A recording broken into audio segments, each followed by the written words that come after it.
And the St. Louis Blues are now alone in first overall in the National Hockey League.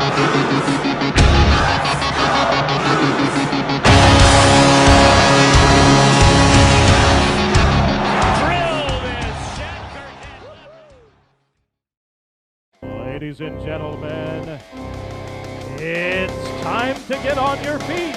Watch me light the sky! And he scores with an unbelievable one-handed tuck-in goal. And the Blues have tied the game on a highlight reel goal. Watch me light the sky! Shoots. Game winner. You can bring out the Zamboni. All right, here we go. 1, 2, and a 3. Oh. Hey, Loungers, we're back with another Rinkside Podcast. It is me, Doc Noyes, along with Sean Ditch. And we even have a special guest this week from bluesbuzzblog.com, PJ Cox. Welcome, PJ. Hey, guys. Thanks for having me. Oh, no problem.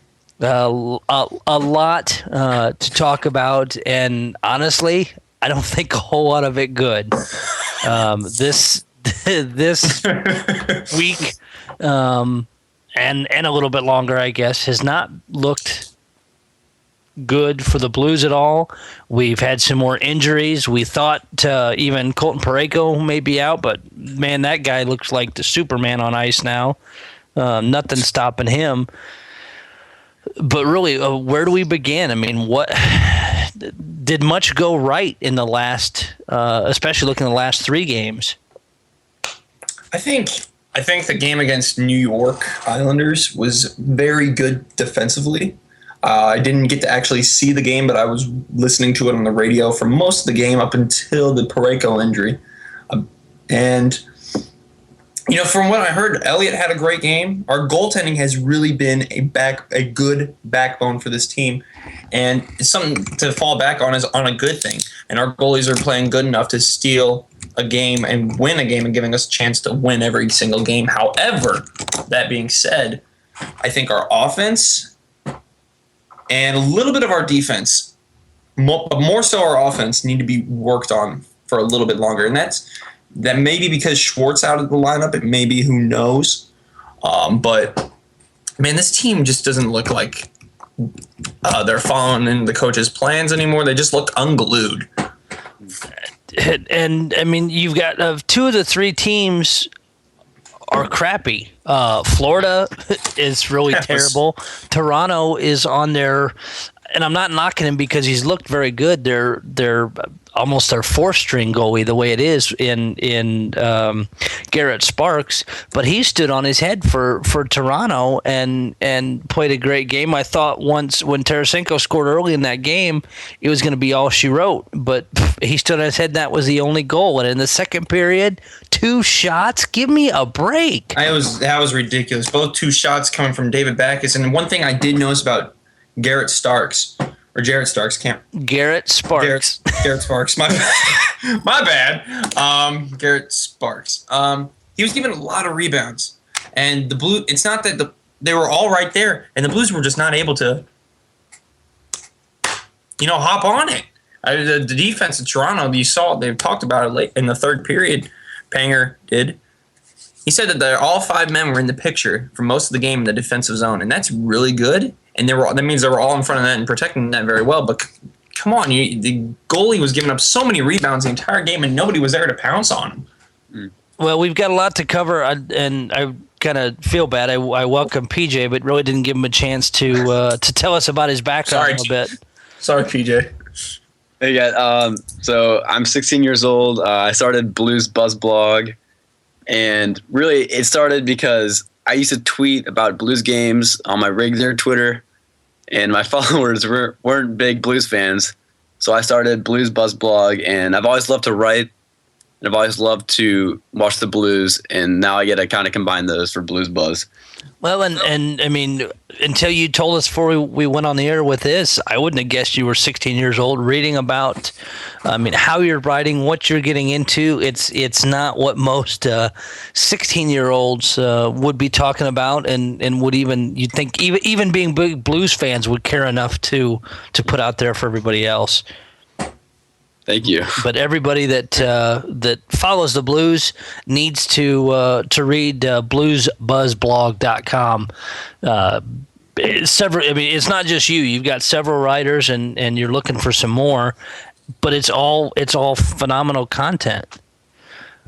So what is your takeaway so far with 3 games in to December and not a lot to say positive about any of them?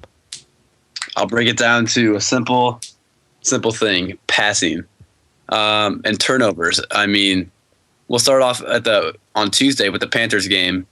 Vladimir Tarasenko's pass was knocked down by a Panthers defenseman who shot it up to Peary, who beat Allen to give him the 1-0 lead. And then 13 seconds later, Steve Ott mishandles the puck. Derek McKenzie makes him pay for it. And then Shattenkirk's pass was intercepted by McKenzie, who just stick-handled it through our zone and beat Allen with a wrist shot, untouched. I mean, we looked absolutely horrible. And then on Friday with the Islanders, Gunnarsson turned the puck over, which led to the Islanders' only goal in regulation. We had 11 giveaways that game. And Elliott lost it for us in the shootout, but I don't think we can blame him. He played a great game. He's not really a shootout goalie, but also we didn't score in the shootout, you know. And then on Saturday with the Maple Leafs, the passing wasn't as bad. We just gave up after the first period. We had a 1-0 lead. It was a great period. Stasny, Tara, Backus, there was a bunch of great opportunities to score. Tarasenko was the only one who capitalized with his 2-on-1 goal. But other than that, I'm not sure what went wrong, and I want you guys to kind of break that down.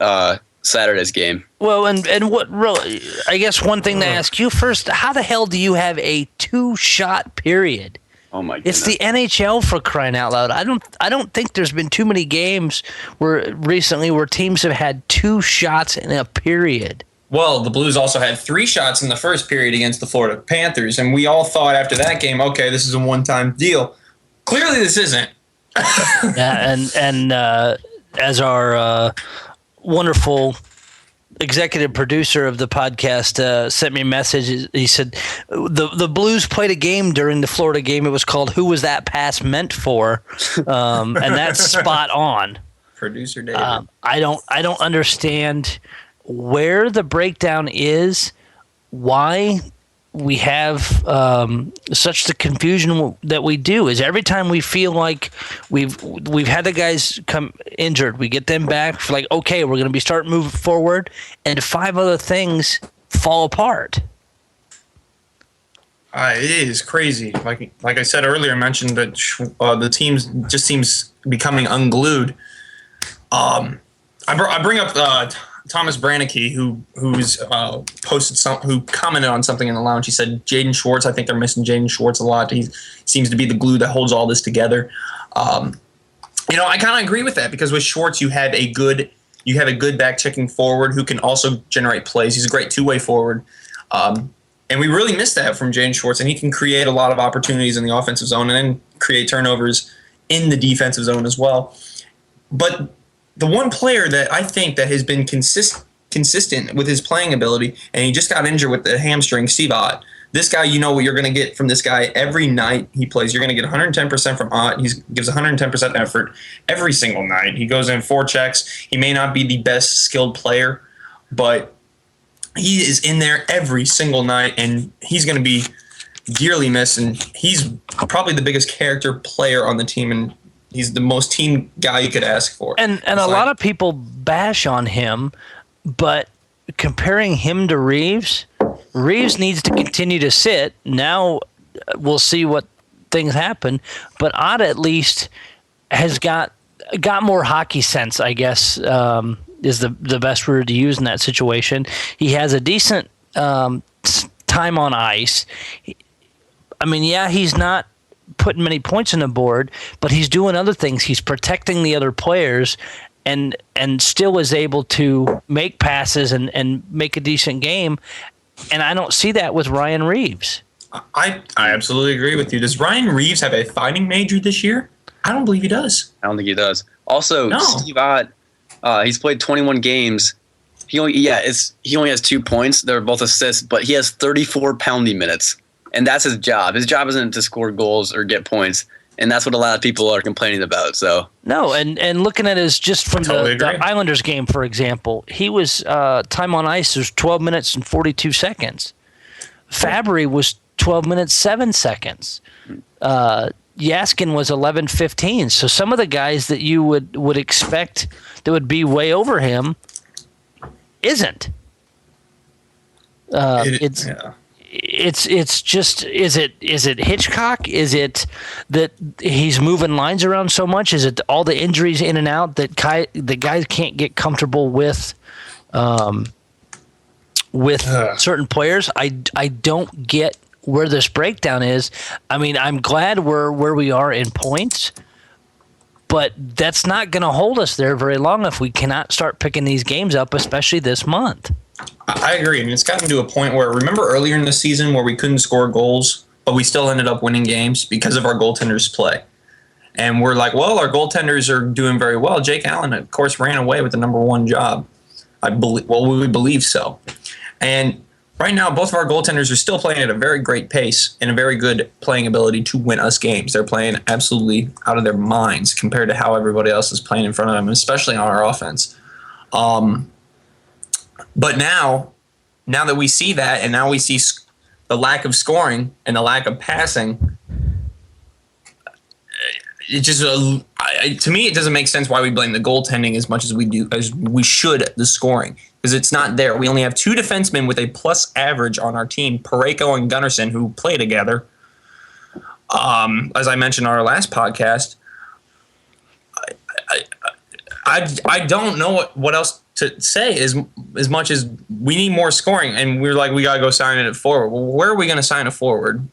Are we going to trade for somebody? Nobody's going to pick up. Nobody wants Berglund. I'm sorry. Well, and nobody's going to do anything with him right now anyway, because even if he does come back, who knows how he's going to respond once he hits the ice. Exactly. Honestly, though, I think he's going to be a benefit for us. The biggest thing is where the hell does he fit in with the current lineup we have? Because with him being rested half the year, you know he's in shape or getting in shape. He's working out and doing some of those kind of things. That may be one of the biggest assets we have, because like I said in past podcasts, he was one of our top guys the last quarter of the season and into the playoffs. So if he can fix that or continue that with this break he's had, that may be one of the best things we can have. We have 13 more games this month. That's 26 possible points we can get, but it's going to be a rough one. We have a game tomorrow night against the Coyotes, Thursday against the Flyers, Saturday against the Stars, Sunday against the Avalanche. I mean, it's a very tight schedule. I mean, all the way through January. There's not going to be a lot of time to rest and recover. Mm-hmm. But we've got to win these games, because if not, you're going to see us start sliding down the point scale there really quick, and come March or April questioning, are we going to make the playoffs? I think what frustrates most fans, PJ, you might agree with this as well, is the fact that we are losing to teams on paper that we shouldn't be losing to on paper. Now you look at the Florida Panthers. We have more skill over them.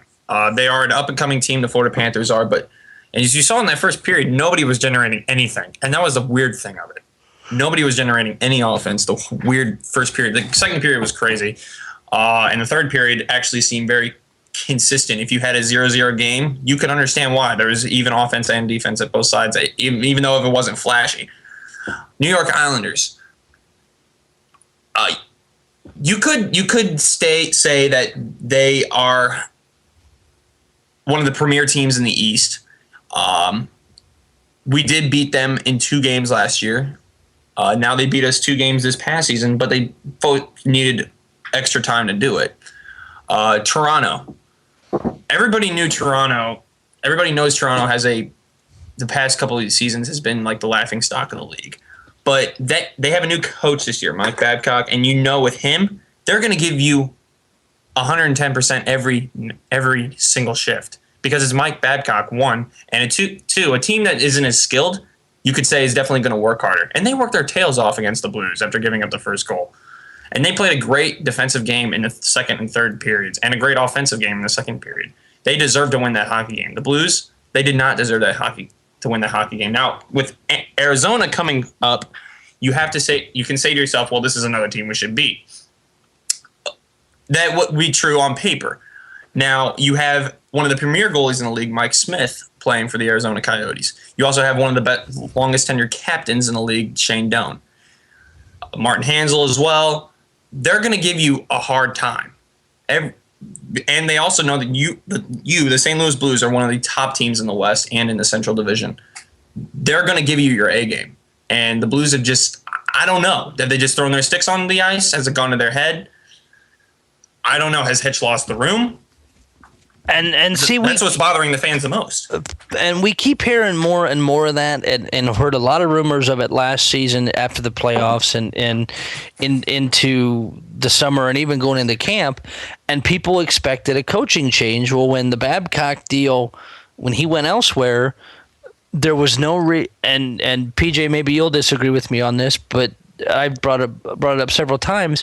There was no reason to go after anybody else because you were going to take a step down in what you had. But I guess who else is out there? Who could be out there?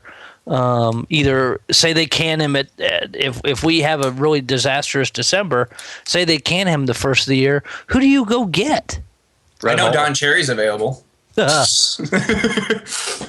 That's the only one that I can think of off the top of my head.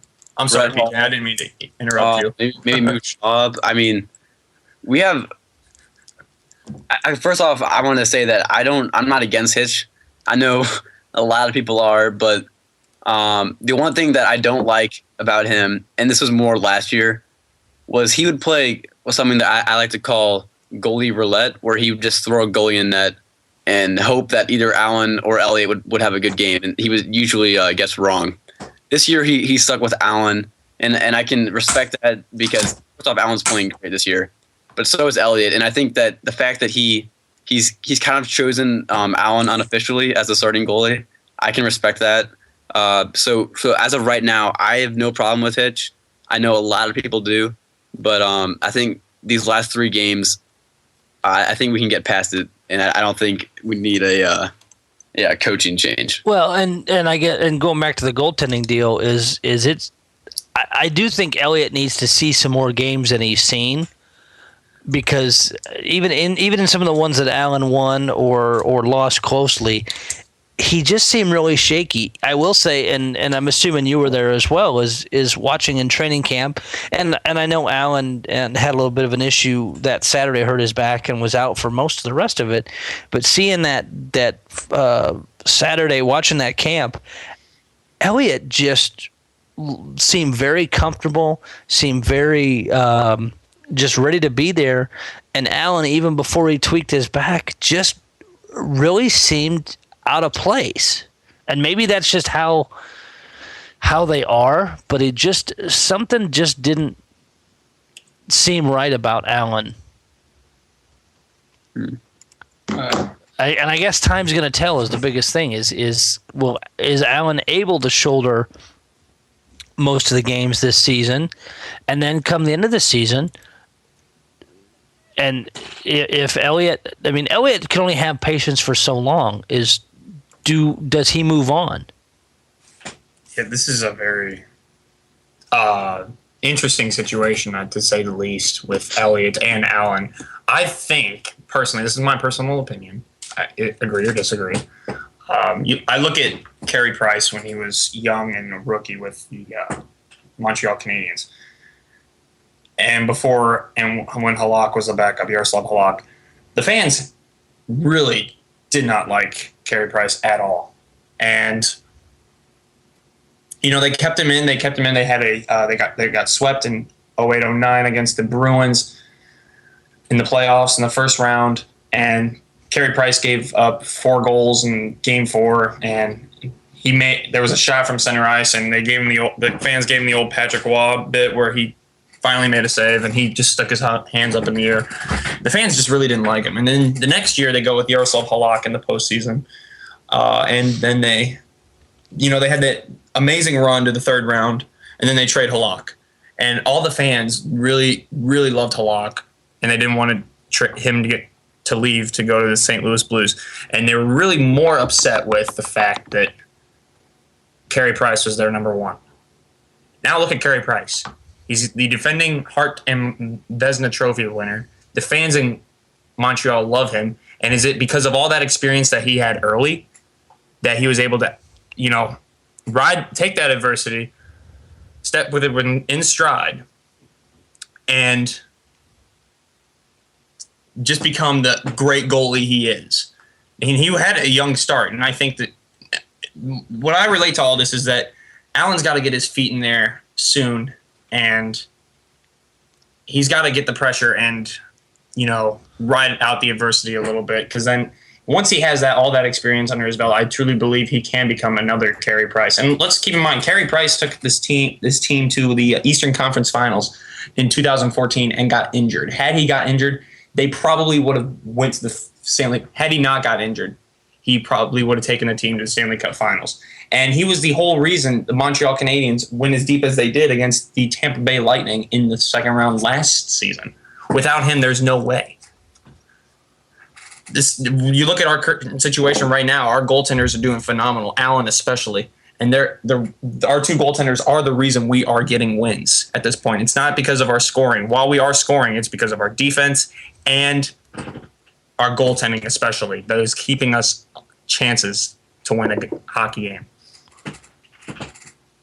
Does that all make sense? I think so. PJ, where do you stand on this?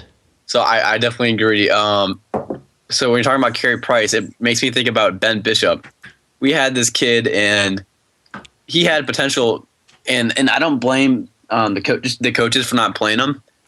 But if we gave him a chance, like the Canadiens gave Price, we would have had a Stanley Cup goalie in our team. And I think, and I'm not sure what to make out of that. But I get real quick side note on that. Woody had developed the same way under the Blues than he did in Tampa, because the Blues sometimes seem to really screw up some of their goalie stuff. Oh, definitely. And does that come in with the goalie coaches, with Ty Conklin, or what?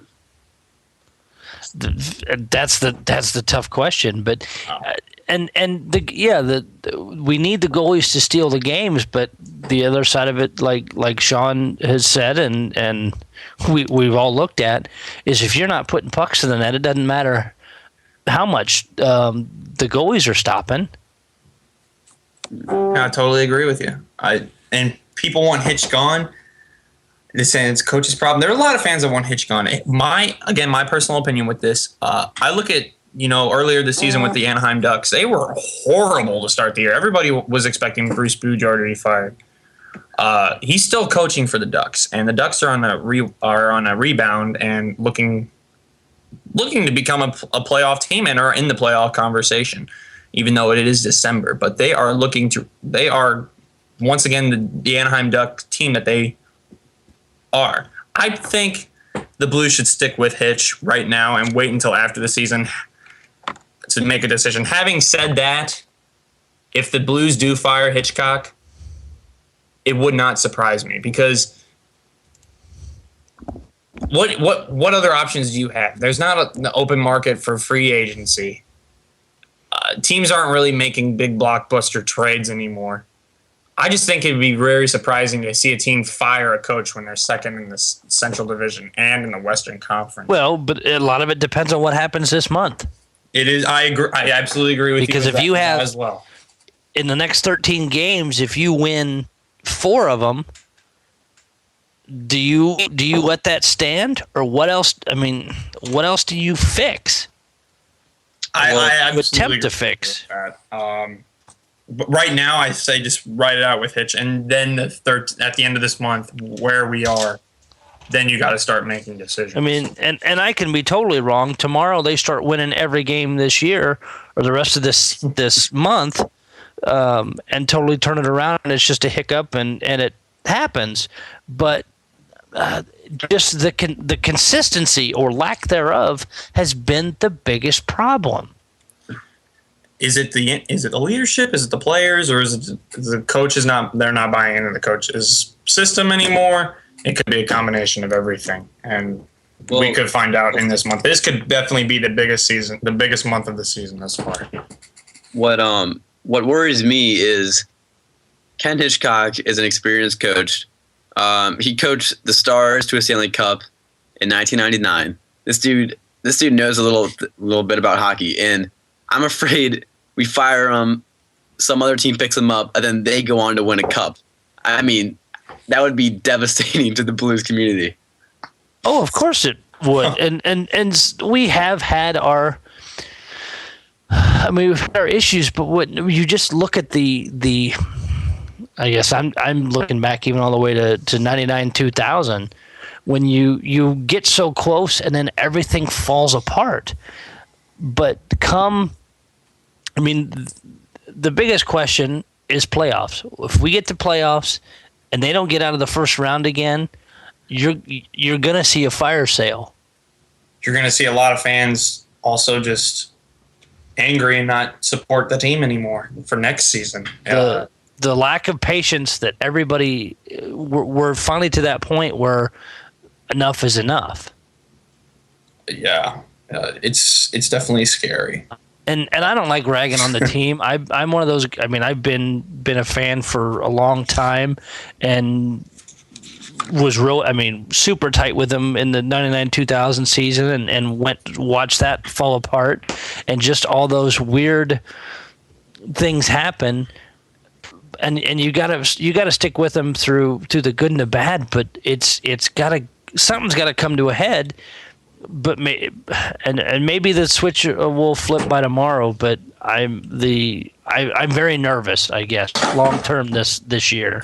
I think every Blues fan can definitely say they're nervous. What's frustrating is that the Blues aren't like the Blackhawks, and they aren't like the Panthers. They're like a middle team, and that it stinks because all these fans get their hopes up, and we haven't been awarded yet in however many years we've been fans. The Blackhawks constantly do. If you're a Panthers fan, you might it might be easier for you because you might not have or you might not be expecting a cup this year. But we definitely are. We've been expecting cups for the past however many years, and it just hasn't happened yet. Because again, on paper, it looks like that's possible or close to possible, and you see the team playing, and it. I mean, when you've got sports writers around the country saying the same thing, and then it all falls apart, you go, what the hell happened? What went wrong?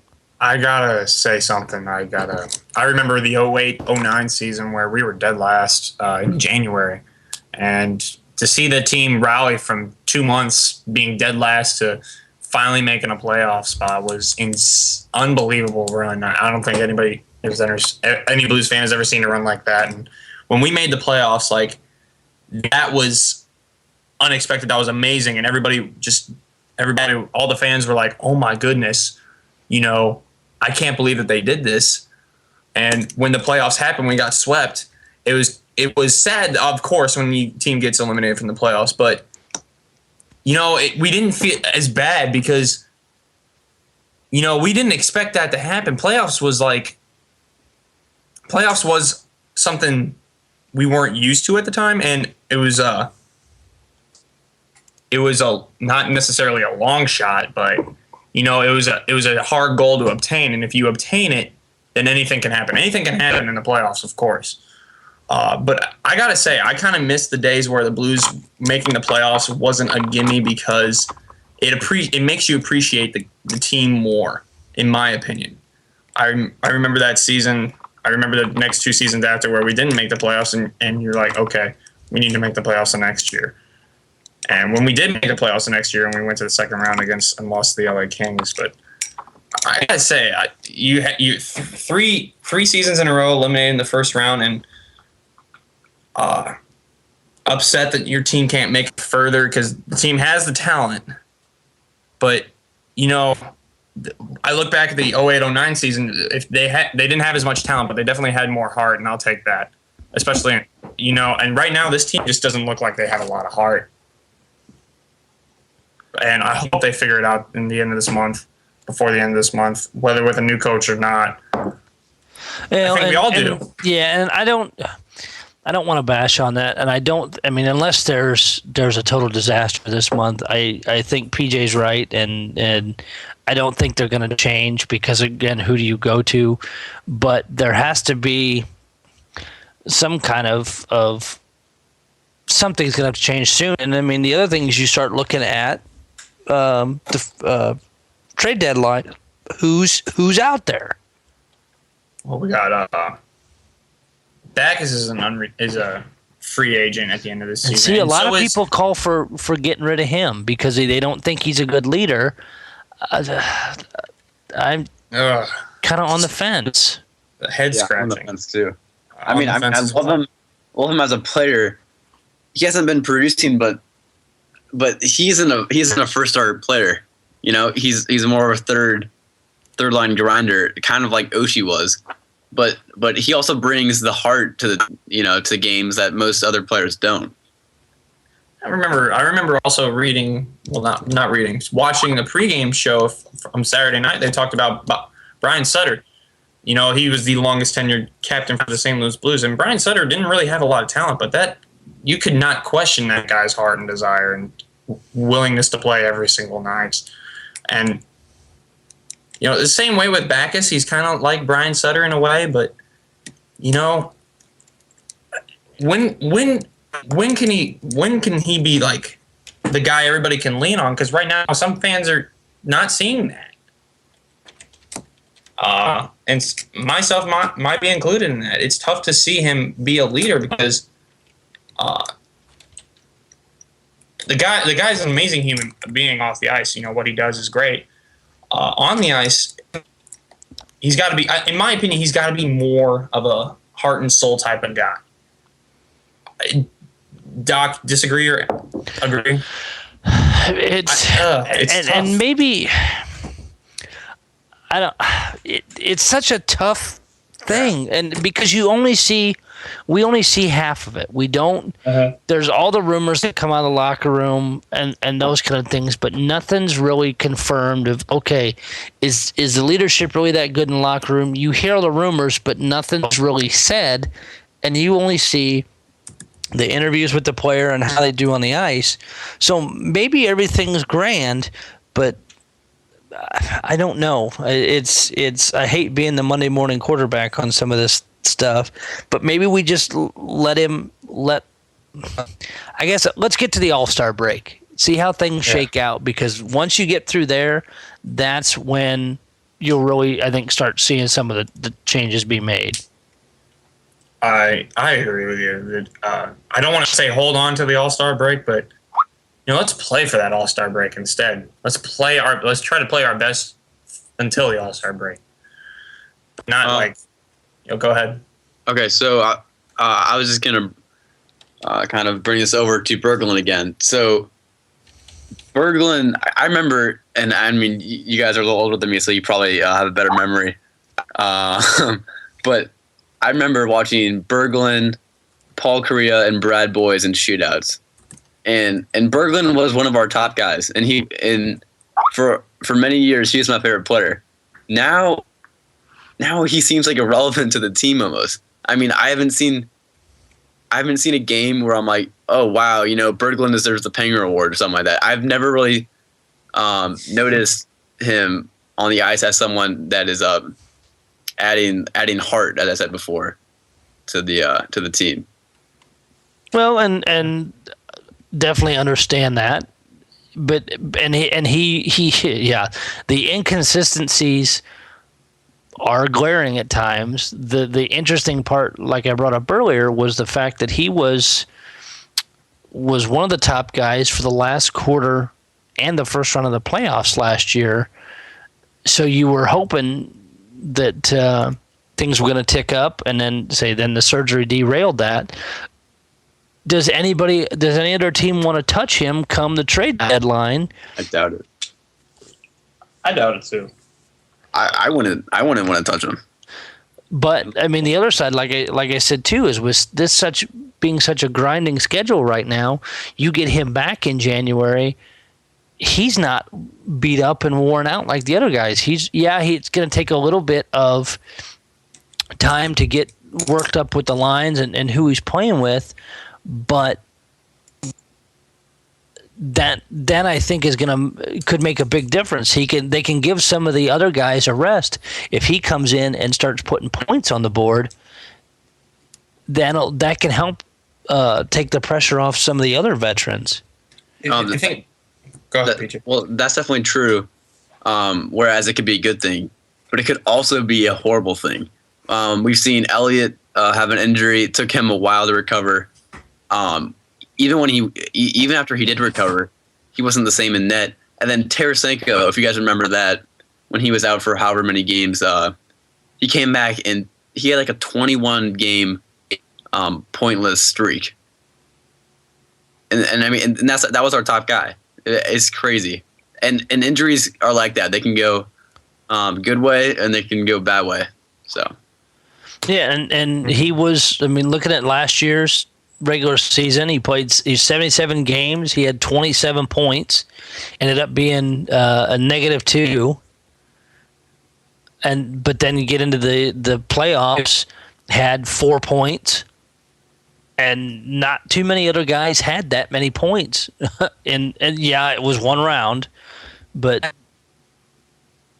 compared to the year before when he played 4 games, didn't have a single point, and it was a -7, he ended up even being a +4 for the playoffs. So maybe he's finally starting to turn this game around. I mean, in all reality, he's not really been in the league all that long compared to looking at some of the guys, but I guess it's still a big question mark until he gets in and starts playing again.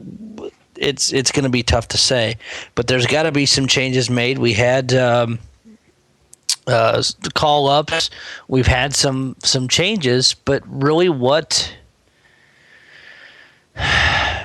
we're almost relying on putting too much pressure on Parayko, and so far he seems to be doing just fine, and say we had the scare the other night and played right through it, and he's being phenomenal. Edmondson gets sent down, Lindbaum gets called up, Paajarvi's up, and he's making the most of being up here and is looking pretty decent. But it's just, I don't know, it's frustrating to see all these pieces that we have, but they just don't click. What's it going to take to really make it click?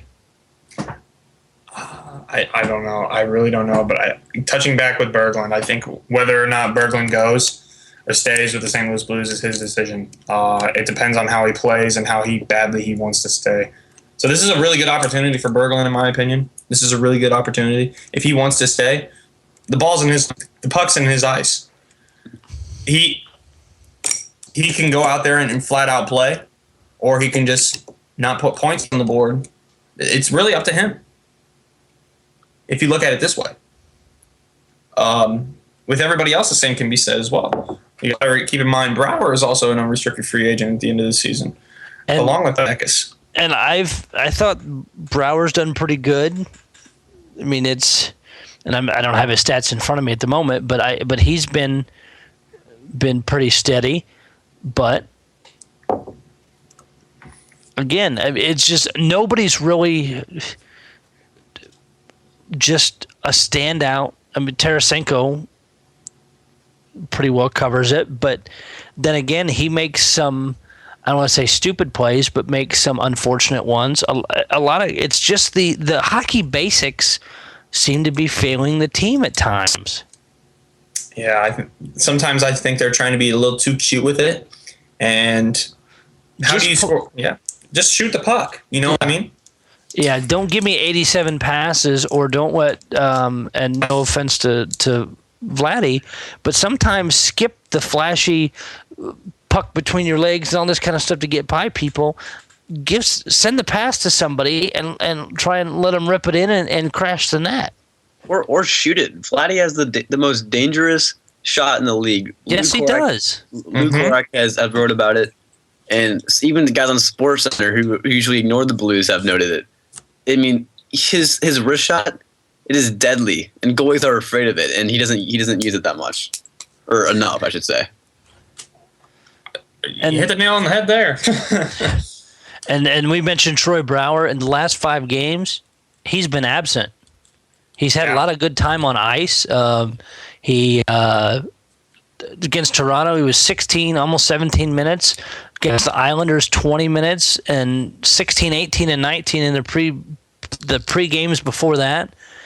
In all those games, he had 2 penalty minutes and was -1. That's it. I mean, when earlier on when the season got started, he was putting some points on the board. He was looking really good. He's sitting at 13 points right now, 5 goals, 8 assists in the 27 games. But he seems to he disappeared. So what's it going to take to get a lot of these guys woken up? Does it make you wonder what Mike Keenan would do in this situation? Because I kind of got that impression when you just said that. Yell and scream and trade everybody? It may work. As much as we didn't like that guy. But what were you saying, PJ? What did we expect to come out of the Oshie trade? I mean, Oshie is the better player than Brouwer. And, I mean, although he didn't produce, and that's why we got rid of him, we didn't get Brouwer thinking he was going to become line mates with Tarasenko. We got him because he's physical and he's somewhat of a playmaker. So people, and it's not, this is not directed towards you guys, but I've seen people complaining about why we have him. He hasn't been showing out these last couple games, but I think he's definitely a valuable player, and I'm happy with the pickup. No, I am too, but it's just he looked phenomenal early on in the season, but in these last 5 games, he's been on the ice, but he's not done anything on the ice. Right. I mean, not even in one game he was a -1, and in one game he had 2 penalty minutes, but beyond that, there's zeros on everything else. Right. Yeah. That'd make you a little nervous. I know guys go through dry spells and have issues, but we've got to get a lot of guys figured out, I guess. We got to get this wrapped up, or else producer David is going to start having more hissy fits. It is Doc Noyes, Sean Hitch, and PJ Cox. PJ from the bluesbuzzblog.com. Thank you so much, PJ. We definitely want to have you and your other writers on often, and it gives us another perspective. You see stuff that we don't see, and please, everybody, go out and check out the blog. And if, for those of you who have missed it earlier in the podcast, 16 years old. I'm that's true passion. Over double your. I'm almost 38, and the perspective you're bringing is an eye-opening one, and we definitely appreciate that and want to have you on more. Hopefully, even when we can get to another a live podcast, either at the bar down in St. Louis or somewhere else, we definitely want to have you there. Yeah, for sure. Thanks for having me. This is so much fun. Talking hockey anytime is a good time. So please, we'll keep in touch and have you on again. It is Doc Noyes, Sean Ditch, and PJ Cox tonight for the Rinkside Podcast. You guys, let's hopefully see some wins out of the Blues this week, and we'll talk about that again real soon. Before we wrap up, Doc, I want to say a quick thank you to producer David. Producer David, you may say mean things about me and Doc behind our back, but you know what? I still love you, bro. You are such a great guy. I love you. I am not going to do anything mean to you behind your back, and thank you for it. While we're doing shout-outs, I'm going to go ahead and shout out Mike Pepping of KSDK, Tyler Murray of Archery Sports, and Alex Polsto for the great articles they've been sharing with us. And there's some great stuff. You guys got to check it out. Also, if you're not already, go ahead and follow us on Instagram and Twitter at Blues Buzz Blog. There you got it. More ways to get good Blues information. Pay attention to the lounge. We'll make sure we put all that stuff in there as well. We'll be back with you guys again next week. Feel free to hit any of us up with questions, comments, things you want us to cover. We're going to try and get some different interviews with people, maybe try and get some alumni. Getting players itself is tough, but at least maybe we can get some alumni in here or some other sports writers using all of our special contacts. But let's just hope we have a good week of hockey and get some points. With that, let's go Blues. Let's go Blues. Watch me light the sky.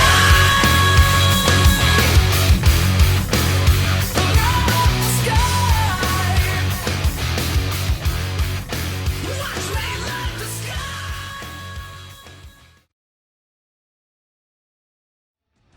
Unbelievable play. Holy jumping. Front, Perron is open.